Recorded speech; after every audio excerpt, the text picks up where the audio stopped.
ভয়াবহ আগুনে পুড়ল চট্টগ্রামের এক পোশাক কারখানার গুদাম। প্রায় ৩.৫ ঘন্টা চেষ্টার পর আগুন নিয়ন্ত্রণে আনে ফায়ার সার্ভিসের কর্মীরা। শ্রমিকরা হুড়োহুড়ি করে এ সময় বেরিয়ে যাওয়ার সময় হতাহত হয়নি কেউ। তীব্র ধোঁয়ার কারণে আতঙ্ক ছড়িয়ে পড়ে পুরো এলাকায়। স্যান্ডেলিনা সো, রূপচর্চায় আভিজাত্য। সকালে সিটি গেটে কার্টেক্স নামে তৈরি পোশাক কারখানার গুদামে আগুন ধরে যাওয়ার পর কালো ধোঁয়ায় ছেয়ে যায় পুরো এলাকা। ভেতরে জ্যাকেট তৈরির কাঁচামাল, কার্টন ও মেশিনারিজ থাকায় আগুন দ্রুত ছড়িয়ে পড়লে আতঙ্কিত শ্রমিকরা হুড়োহুড়ি করে বেরিয়ে যান।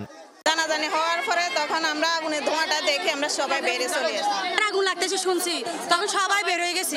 বের হয়ে গিয়ে আমরা সবাই হা হা করতেছি। আমরা কাজ করার অবস্থা দেখতেছি ধোঁয়া দেখি পর আমাদের লাইন চিপারে সবাই বলতেছে তোমরা বের হয়ে যাও। তো আমরা চলে আসছি, বের হয়ে আসছি। গার্মেন্টস করে আমরা খাই ভাই, বাসা ভাড়া দিই, কিন্তু বাসা ভাড়া না দিতে পারলে থাকবে কিন্তু আমার মালিকে।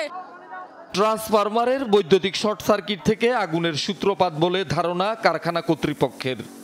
স্টাক কইরা ওই পেডিং এর মধ্যে পড়াতে ফুটা পয়রা আস্তে আস্তে যেটা বিরত হয়। আমাদের গোডাউনে কোনো লাইন ছিল না, কিন্তু এই আগুন এই ফোটা 2-3টা পড়ার সাথে সাথে আগুন জ্বলে উঠছে। মালামাল যা ছিল শিপমেন্টের কমপ্লিট কার্টুন, ফিনিশ গুডস কার্টুনগুলো আমরা সব ম্যাক্সিমাম বের করে ফেলছি, মোর দেন 80%।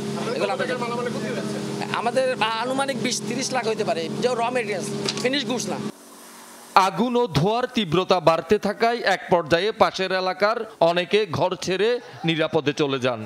আতঙ্কিত মানে আমার বাড়িঘর সারিয়ে দিয়েছি, আমরা বাড়িঘর সারিয়ে আমরা বাসা থেকে বাইরে গেছি। আমরা আমাদের নিঃশ্বাসে কষ্ট হচ্ছে, বাচ্চাদের আমার একটা প্রতিবন্ধী বাচ্চা আছে, ওটা নিয়ে আমি নিচে নেমে আসছি। এদিকে চলে যেতে তো হবে, এখান থেকে অন্যদিকে না হলে তো বাচ্চাদের অনেক ক্ষতি হবে। হ্যাঁ, শ্বাসকষ্টের জন্য অনেক ধোঁয়াটা অনেক গ্রাম। বিল্ডিং এ যদি লাগে তো তাহলে এখানে বাঁচার সম্ভাবনা নাই। বাচ্চা নিয়ে আপাতত বাইরের দিকে ছেড়ে হয়ে যায় আর কি। প্রায় ৩.৫ ঘন্টা পর আগুন নিয়ন্ত্রণে আনে ফায়ার সার্ভিস, তবে কেউ হতাহত হয়নি। প্যাকিং বক্স, কার্টুন, তারপরে হচ্ছে আপনার প্যাডিং নামে একটা উপাদান আছে যেটা জ্যাকেটের ভিতরে দেওয়া হয়। হ্যাঁ, এই উপাদানগুলো আছে, এগুলো দাহ্য পদার্থ, এগুলো জ্বলে।